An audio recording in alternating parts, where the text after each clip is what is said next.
Olá, muito boa tarde. Eu sou a Caroline Povoleri e você confere comigo os destaques do Brasil e do mundo desta terça-feira, dia 27 de fevereiro.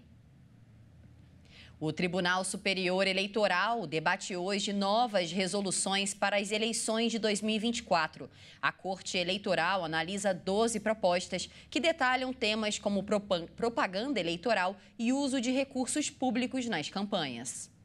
Uma das questões que deve ser enfrentada pela Corte Eleitoral é o tratamento a ser dado ao uso de inteligência artificial em campanhas eleitorais. Além disso, outras regras que foram aplicadas na eleição passada, como a proibição do transporte de armas e munições nas 24 horas anteriores e posteriores à votação, também devem constar no pacote. A relatora dos processos é a ministra Carmen Lúcia, que também vai presidir o TSE nas eleições deste ano. As resoluções que vão ser analisadas pelos ministros passaram por audiências públicas. Foram apresentadas 945 sugestões de aprimoramento dos textos por partidos políticos, advogados, comunidade acadêmica, associações e integrantes da sociedade civil. Pela Constituição, o TSE tem a competência de regulamentar as regras aplicáveis às eleições. Na prática, o que a Corte Eleitoral faz é detalhar o que já está na lei eleitoral aprovada pelo Congresso. A eleição deste ano acontece nos dias 6 e 27 de outubro, primeiro e segundo turno, se necessário, em cidades com mais de 200 mil eleitores. Os cargos em votação são os de prefeito e vereadores. E falando sobre saúde, o Brasil confirmou 184 mortes por dengue neste ano e mais de 600 em investigação. Ao mesmo tempo, foram registradas mais de 1.300 mortes pela Covid-19. A dengue vem causando muita preocupação entre os brasileiros nos últimos dias, já que o número de casos e mortes está aumentando a cada dia. Mas os recentes números divulgados pelo Ministério da Saúde mostram que, apesar da melhora significativa do cenário, o coronavírus continua a ser mais letal do que a arbovirose que avança pelo país. Mais de 1.300 pessoas morreram de Covid somente neste ano no Brasil. O número é quase 9 vezes maior do que as mortes provocadas pela dengue no mesmo período.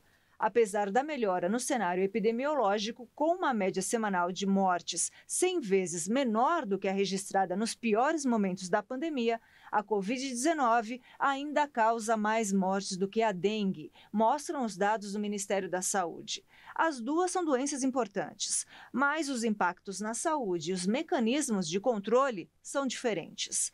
O cenário do coronavírus não é visto como alarmante, como em outros momentos da pandemia. No Brasil, hoje, são em média 192 mortes por Covid a cada 7 dias. Na pior época da pandemia, em abril de 2021, o Brasil chegou a registrar uma média de 19.700 óbitos a cada semana. Para evitar uma nova onda de casos graves, é importante a manutenção de medidas como estar em dia com o esquema vacinal. Segundo o painel de imunização do Ministério da Saúde, apenas 19,7% da população elegível recebeu a dose bivalente da vacina, disponível nos postos de saúde. Já a dengue bate recordes que preocupam autoridades de saúde. Isso porque já são mais de 740 mil casos neste ano, o que representa, em menos de 2 meses, quase metade de todos os diagnósticos registrados em 2023. Segundo projeções da pasta de saúde, o país deve bater 4.200.000 infecções até o fim do ano, o que vai ultrapassar em 149% o pior momento da série histórica em 2015. Para o controle da doença, deve-se controlar o mosquito vetor, o Aedes. A vacinação neste ano não vai impactar substancialmente na epidemia. Para a proteção individual, o uso de repelentes é importante. O ar-condicionado em ambientes fechados ajuda, porque a baixa temperatura diminui a atividade do mosquito. As pessoas também precisam cuidar dos quintais, dos criadouros dos mosquitos, mas essa é uma ação que precisa ser feita durante todo o ano. E nos destaques internacionais, os israelenses realizam eleições municipais hoje, inicialmente marcadas para o final de outubro, mas que foram adiadas 2 vezes devido à guerra na faixa de Gaza. No meio deste conflito, cerca de 7 milhões de eleitores são chamados às urnas em Israel. A votação acontece em Jerusalém, nas colônias da Cisjordânia ocupada e em partes das colinas de Golã anexadas. Mas as eleições foram adiadas para novembro nas cidades do sul, perto da faixa de Gaza, e nas do norte, perto do Líbano, palco de trocas diárias de tiros entre o exército e o movimento islâmico Hezbollah. No total, há quase 150 mil israelenses deslocados pela guerra ou pelas hostilidades nestas duas áreas. É o único jeito que você tem de sua voz ser ouvida de alguma forma. Então, há muitas questões e quero participar delas. A importância destas eleições, realizadas de 5 em 5 anos, costuma se limitar ao nível local. Mas desta vez ganha destaque a participação pela primeira vez de um árabe israelense, o vereador Amir Badran, para a Câmara de Tel Aviv. Os palestinos em Jerusalém Oriental, o setor da cidade ocupado por Israel desde 1967, não podem votar nas eleições legislativas, mas podem fazê-lo nas eleições municipais, embora sua participação seja geralmente baixa. A sonda americana Odysseus enviou suas primeiras imagens da Lua. Vale destacar que essa é aquela nave que transporta instrumentos da NASA para a exploração do Polo Sul do satélite antes de enviar astronautas para a missão. Nesta segunda-feira, a sonda Odysseus enviou suas primeiras fotos desde que pousou no satélite, na última quinta-feira. Das duas fotos compartilhadas, uma mostra o momento da descida do módulo em formato hexagonal e a outra, tirada 35 segundos depois de cair, revela o rególito da cratera Malapertchá. A Intuitive Machines, empresa privada responsável pela nave, disse que a Odysseus continua se comunicando com seus controladores de voo, mesmo após sofrer uma série de contratempos, incluindo uma falha no seu sistema de navegação, que complicou a descida final e a deixou tombada de lado em vez de pousar verticalmente. A sonda transporta instrumentos científicos da NASA, que busca explorar o Polo Sul da Lua antes de enviar astronautas em sua emblemática missão Artemis.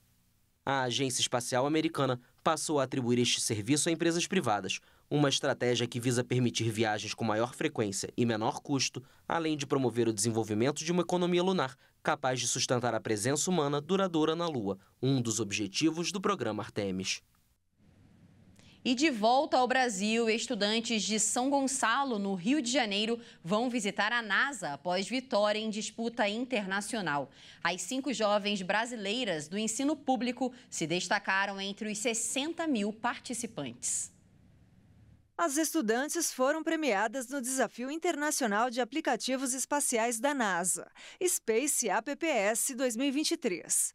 As talentosas jovens provenientes do ensino público e do curso de técnico em administração da Firjan Senai representaram o Brasil no desenvolvimento de uma solução para um desafio. Elas enfrentaram uma concorrência acirrada, composta por cerca de 60 mil pessoas de 152 países. O grupo das meninas brasileiras foi uma das 10 equipes vencedoras da competição. Elas foram agraciadas com uma medalha, o prêmio de projeto mais inspirador e a oportunidade de conhecer a sede da NASA em Washington, capital dos Estados Unidos.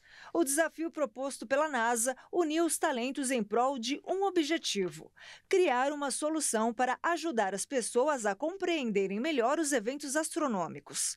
Diante disso, elas conceberam uma narrativa que explica de forma envolvente e acessível a mecânica dos eclipses.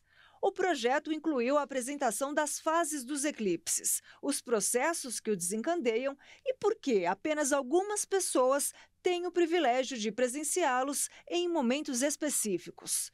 O trabalho foi elaborado por meio de uma plataforma de design gráfico, que possibilita aos usuários a criação de diversos tipos de conteúdos visuais. E essa edição termina aqui. Eu agradeço demais a sua companhia e às 16 horas eu volto com mais atualizações do Brasil e do mundo para você. Até mais!